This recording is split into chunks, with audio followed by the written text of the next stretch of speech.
All right. I'm sure you won't quite got to the end of it, but let's.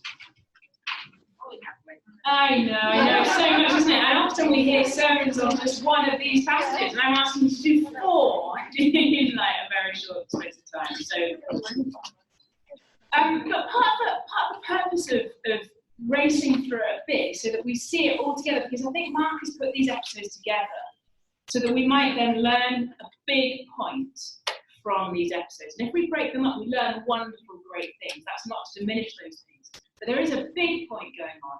If we put it into the whole kind of run of Mark's gospel, it really fits with where we've come from.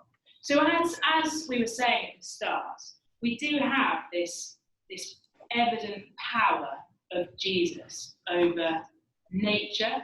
That storm is quite something, isn't it? We were saying these guys are seasoned fishermen, at least some of them were. And they're saying, teacher, don't you care, we're going to perish. You see how extreme, severe the situation was. And Jesus is asleep. They're thinking, what? He's just not getting it. We need to be saved right now. You kind of wonder what's been going on in their heads, don't you? Like, what were they thinking? Like, Jesus has been saying he's God's king, he's really powerful, and here he is. He's not exercising his power just when we need it. There seems to be a sense of that. There's a real desperateness to it. And then, obviously, I'm sure we've all done this passage in Sunday school, that just wonderful 3 words: peace, be still.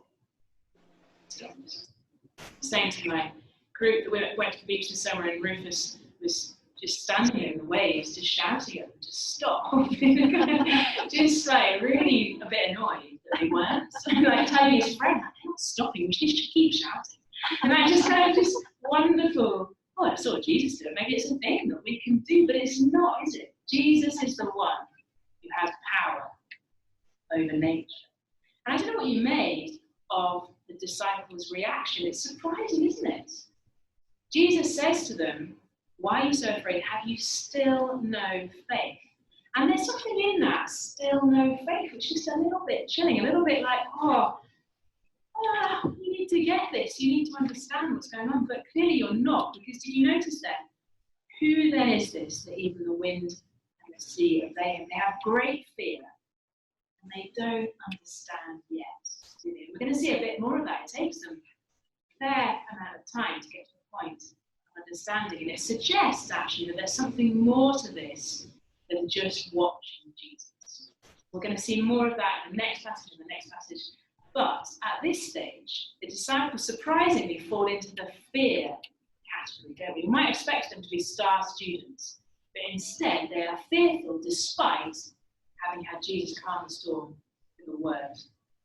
And then as we move on to this really quite chilling scene, I don't know whether you sort of were spending a bit of time just thinking about the setting. He's in a cemetery, he's in amongst the tombstones. This man is being possessed by a demon. And did you notice he cannot be subdued? No one had the strength to subdue him. He keeps on breaking his shackles. It seems that the strength of these demons, the strength of the man is so much. People are scared. And in fact, in the next verse, he's cutting himself. He's crying out and he's cutting himself with stones. And it seems that this man is in great danger. Not just he's a danger to others, but he's actually a danger to himself. And it seems quite fitting, really, that he's in amongst the tombs, because it doesn't seem that far a step until he is actually inhabiting one of the tombs. And this kind of death-like setting is really quite appropriate. And in some ways, it's similar to the disciples. The disciples thought they were going to perish. It's a strong word, that, isn't it? They thought they were heading for death. And the man seems to be on that same trajectory, heading for death. And while we're seeing here that Jesus is Lord over the demons, he's Lord over Satan, I think on a big picture we're also seeing that he is Lord over death, and we're building up to really those last couple of instances. So he's Lord over nature, he's Lord over the demons here. Did you, I don't know what you made of the pigs. It's a kind of controversial moment, isn't it? You've got thousands of pigs like spilling over the cliff and never to be seen again. Rather than sort of spending a lot of time feeling sorry for the pigs, we need to think, what do the pigs show us? And actually what we see is just incredible strength. We see, as we were saying in our group, it's kind of the death which is the demons. They've They've driven them to death, just to confirm that that's where Satan takes people, this man, whoever. And then we see, do you see how quickly Jesus deals with it? With a word again. Send us to the pigs, let us enter them. So he gave them permission. It's just a really understated power, that, isn't it? They're begging him. Yeah, okay. And that's it. They're gone. It's incredible power, incredible power. And then the responses. So we've already had actually a response, haven't we, in the demons? There, as soon as they see Jesus, they shout out, they say, Jesus, we know who you are, the Son of the Holy One. And so there's clarity about the identity of Christ, even from those who are opposed to him. And then we go down and we see, verse 14, the herdsmen fled and told it in the city and in the country, and the people came to see what was happening, and we're thinking, well, how are they going to respond? What are they going to do? Surely this is the guy you should be running towards, but instead they say, get out. We don't want anything more to do. And part of that might have been, he's just, a lot of pigs. They're lively, they're going over the pit. But also, that is a lot of power, isn't it? What are you going to do with seeing that amount of power? And here there is fear. They want him gone.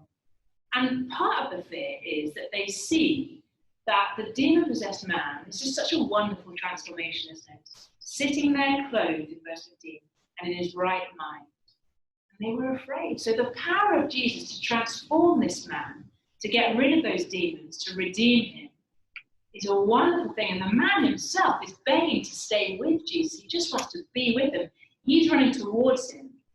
And the herdsmen and their crew, the crowd that they gathered, are afraid. They want to just get as far from him as possible. And so we see mixed reactions, don't we? Mixed responses to Jesus. We have fear here, but also the demon-possessed man. I think he's just a bit of a glimmer of light. He's got it right. He wants to hang out with Jesus. That's right. He's the man, the king, to follow. And so then we move on to the sandwich. Mark loves a good sandwich, and this is another sandwich. Did you notice it? It really is a Jairus, woman, Jairus sandwich. And there are a couple of things. That structure makes us think Mark wants us to take these episodes together. So these episodes kind of comment on each other and teach us something all together. The other thing that makes us think that is, did you notice the repetition of 12? So the girl is 12 years old, and the woman has been bleeding for 12 years. Mark is not one for random details. So if he tells us something, you've got to think, well, why is he telling us it? That is like another bit of glue to glue these things together. And while the storm and the demon-possessed man have been on a trajectory towards death implicitly, here we have explicitly death is the problem, isn't it? It's the assumption being that this woman has been bleeding for 12 years. She's likely to die imminently. And the girl, all the more obviously, she does die, doesn't she? So at this point, we are seeing Jesus to be Lord over death. And really clearly so, aren't we? So all the woman has to do is touch his clothes, and that's it. And all Jesus has to do for the daughter in verse 41, little girl, I say to you, arise. Again, this understated but immense power is evident. So Jesus is Lord over death, with no doubt. But really, while we're seeing that his identity is clear, he is Lord over all these things, the big thing I think from these two episodes is to see the response. Did you see how both of these people, Jairus and the woman, how they approach Jesus? So have a look at verse 23. My little daughter is at the point of death. Come and lay your hands on her so that she may be made well and live. That is just clear faith, isn't it? If you do this, Jesus, this will happen, because I believe that this is what you can do. Interestingly, the phrase made well could also be translated saved. And as soon as we say saved, well, there's implications that go beyond physical well-being, aren't there? We're talking about spiritual, eternal well-being in that sense. So the Jairus says that, and so he's going with her, and as he's going with her, there's a hurdle, there's a delay, and we're thinking, no, Jesus, you've got to make it to Jairus' house. His daughter's dying. And instead, he's turning around to try and see who touched his clothes. He's in a big crowd. Surely, as the disciples say, surely everyone's jostling around. Other people would have touched your clothes. But actually, it's contributing to that same point. Do you see the woman? In verse 28, if I touch even his garments, I will be made well. That is clear faith. And again, she's using the same phrase, which makes us think she knows what Jesus can do. And the woman, knowing what had happened, as Jesus had spotted what's going on, came in fear and trembling and fell down before him and told him the whole truth. Interesting, it's fear, isn't it? That's talked about fear and trembling, but she falls at his feet. She comes towards him, falls at his feet, and he said to her, daughter, your faith has made you well. Go in peace and be healed of your disease. If that is not a gold star standard of faith, it's been said by Jesus himself, hasn't it? This is faith, what we see here. And again, we see that in the response to Jairus as well. Verse 36, Jesus says to the ruler of the synagogue, it looks like all hope is lost. The guys who came and said, don't bother, she's gone, she's dead. Everyone's wailing in the cultural way that they do when someone dies. It's over. And Jesus says, do not fear, only believe. And as Jairus follows that instruction, doesn't fear, believes, as we've seen him to be believing before, and so his daughter is healed, is brought to life with just a word of Jesus's. And immediately they're overcome with amazement. And that's right, isn't it? This is amazing. This is mind-blowingly powerful, that what Jesus is doing. And the response that we see in Jairus and the woman, that is a response that is commended. And Jesus says he commends it, and he says, it will make you well, or it has made you well. And that's the notion of have faith in Jesus, and you will be made well. You will be saved. It's kind of hinting at the big picture that's yet to be fully revealed. So as we're going through these episodes, you see, if you take the whole crowd of episodes together, you get a really big picture of Jesus' power. Also his compassion, I think, as well. The way he interacts with people. We've seen that previously, haven't we? And as we see his power, we see his identity, we're clearer on who he is. And then as we watch a series of reactions, then the ones that have faith, the ones that are commended, they shine out, don't they? They're obvious, which is the right response. You've got the fear category, you've got the faith category. And I think as we see this whole collection together, we're all the more persuaded of what faith looks like because of who Jesus is.